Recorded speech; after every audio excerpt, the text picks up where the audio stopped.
Good day or evening, dear participants.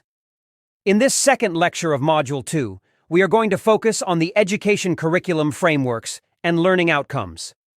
Let us start with an introductory remark of this lecture, which is geared at analyzing the in-depth structural and strategic principles of curriculum in education. It involves the principles and models of curriculum frameworks that are used to develop, organize, and assess the curriculum content. Stressing the alignment between curriculum frameworks and learning outcomes, the lecture explores how well-defined learning outcomes and competencies can improve students' learning and achievement. It also covers the specifics of standards and benchmarks concerning how curricula are set and strengthened, as well as the responsibilities of educational programs to offer cohesive, inclusive, and relevant learning programs to meet academic and professional challenges. As already alluded to, this lecture examines the nature of curriculum frameworks by introducing what a curriculum is. It brings out the explanation of what curriculum frameworks are and the choices that are made in developing them. Further, the elements and functions of curriculum frameworks are elaborated. Let us start by asking the question, what is a curriculum? Education is said to be the backbone of the nation and is the key to the development of any country. To shape the country's education properly, a curriculum is needed. The curriculum has been defined differently by different authors depending on their philosophical beliefs. The varied definitions reflect four constituents or elements of a curriculum which others like Ugamaду in 2006 list as the four pillars of the curriculum. These four pillars are 1. Goals and objectives, the curriculum intent or outcome. 2.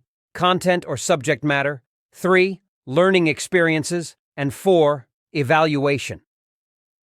Tanner and Tanner in 1980 give a more encompassing definition of curriculum as follows. A curriculum is the planned and guided learning experiences and intended learning outcomes formulated through the systematic reconstruction of knowledge and experience under the auspices of the school for the learner's continuous and willful growth in personal social competence. As you can now notice, the curriculum serves as a primary guide for all educators in terms of what is required for effective teaching and learning, ensuring that every student has access to challenging academic experiences. Take note that a curriculum structure, organization, and concerns are designed to help students learn more effectively and efficiently. To effectively support instruction and learning, the curriculum must include the required goals, techniques, materials, and assessments. Curriculum is a means to achieve the goals of education. These goals of education are decided on the basis of the philosophical, sociological, economic, and technical focus of the particular jurisdiction. Essentially, institutions under a particular jurisdiction are guided on what and how they implement the curriculum by the curriculum framework. Some of the things they implement may be similar, such as the emphasis on well-being, learner agency, the ability to solve problems, and navigating an uncertain world. The similarity, as well as distinctiveness, of the curriculum design process between different countries reflects a broader complexity of curriculum design, which concerns the interplay of global and local influences. On one hand, curriculum design is a national affair, as it is expected to define the knowledge and abilities that are seen to be most valuable in society and necessary to prepare for the future as the Organization for Economic Cooperation and Development, OECD, argued in 2020. On the other hand, it can be influenced by international trends, such as globalization, environmental, economic, and health-related challenges. Now, how can we define the curriculum framework? In centralized jurisdictions, a national curriculum framework informs the goals of education, methodologies, content, and role of the teacher, school, and students. In decentralized systems, local area authorities may issue a curriculum framework. It is important to note that the national curriculum framework should be contrasted with the teacher education curriculum framework. The teacher education curriculum framework concentrates on the essential elements in the initial teacher education curriculum needs to focus on in order to prepare competent teachers and against which all teacher education curricula can be reviewed. Seifert, in 2019, as cited in Johnson in 2022, defines a curriculum framework as a document that explains how content standards can or should be organized for a particular subject and at various grade levels, the scope and sequence for a curriculum. According to UNESCO IBE, a curriculum framework document fulfills some or all of the following. 1. Places national statements of vision, economic development, and education policy in a curriculum context. 2.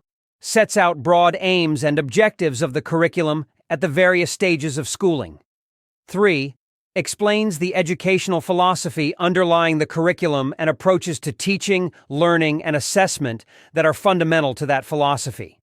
4. Outlines the curriculum structure, its subjects or learning areas, and the rationale for the inclusion of each in the curriculum. 5.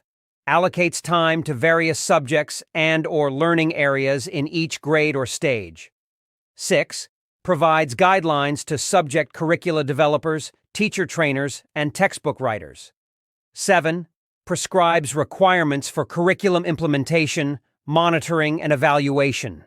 In addition, UNESCO IBE further states that a curriculum framework document specifies the general outcomes to be attained throughout the grades, the specific outcomes to be attained by the end of a given grade, and the achievement indicators, e.g., a representative list of the depth, breadth, and expectations of the outcome for a particular subject or subject area.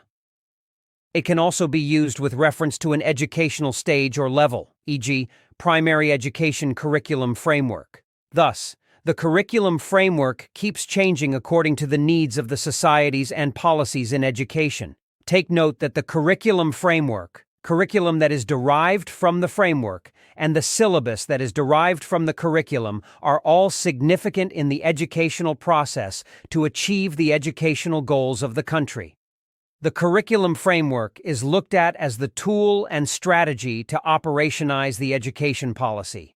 Make time to study the table numbered displayed on the screen, which illustrates the common elements and functions of the curriculum framework, which is adapted from the UNESCO International Bureau of Education. The table highlights the following. 1. For the element on the introduction to the current context, the function or purpose is to describe the social and economic environment in which educational policy is made and in which teaching and learning occur. 2. For the element on educational policy statements, the function or purpose is to describe government goals for education such as universal literacy and numeracy, the development of skills for economic prosperity, and the creation of a stable and tolerant society. 3.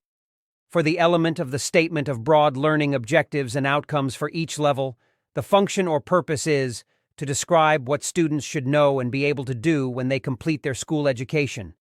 Outcomes should be expressed through a range of domain terms for each level or cycle, including knowledge, understanding, skills and competencies, values, and attitudes. 4. For the element on the structure of the education system, the function or purpose is to describe the school system within which the curriculum framework is to be applied. It should be specified as, first, number of years of schooling, second, stages of schooling and their durations, and third, number of teaching periods in a school week. 5. For the element on structure of curriculum content, learning areas, and subjects, the function or purpose is to describe the pattern of subjects studied in each stage, a brief description of each subject, and the number of hours to be assigned to each subject. 6. For the element on standards of resources required for implementation, the function or purpose is to describe standards as they apply to, first, teachers, qualifications, teaching load. Second, students, number per class in each subject. Third, materials, textbooks, computers, etc., facilities, classroom, furniture, etc. 7. For the element on teaching methodology, the function or purpose is to describe the range of teaching approaches that might be employed in the implementation of the framework. 8. For the element of assessing and reporting student achievement, the function or purpose is to describe the importance of assessing the extent to which students achieve the outcomes of each subject, prescribed type of assessment strategies. Let us reflect a little bit now. In this lecture, we discussed aspects that aimed at helping you understand the concept of a curriculum and curriculum framework, including its characteristics.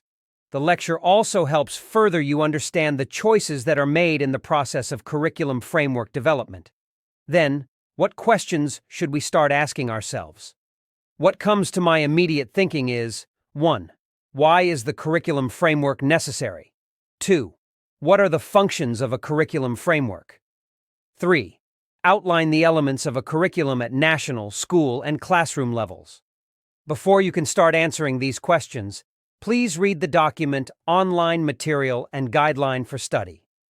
The link is provided in the activity after this lecture. This document is course material for an education course at Indira Gandhi National Tribal University. Reflect in writing on these 3 questions using the Gibbs Reflective Cycle Guide, which will be shared with you in this module. Compile your reflection in the e-journal available within the e-learning platform in use in this self-paced online course. A video will be shared with you demonstrating how to create your electronic journal. Share your reflections with your colleagues at work and also share them on the Community of Practice platform, which will be shared with you.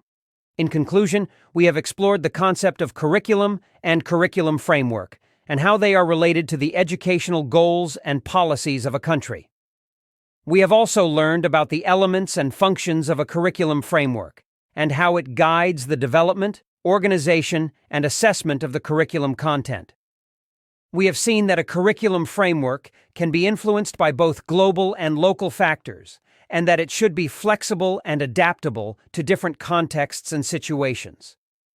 As we conclude this lecture, we invite you to reflect on the importance of having a well-designed curriculum framework that aligns with the learning outcomes and competencies that students need to develop in the 21st century. We also encourage you to think about the challenges and opportunities of implementing a curriculum framework in your own context and how you can use the available resources and strategies to enhance your teaching and learning practices. We hope that this lecture has stimulated your interest and curiosity to learn more about curriculum design and implementation in the next lectures of this module. If you have any questions or challenges with any of the concepts discussed in this lecture, please use the discussion forum of Module 2 under Lecture 2 to pose questions and answer other participants' questions as well. Thank you for your attention.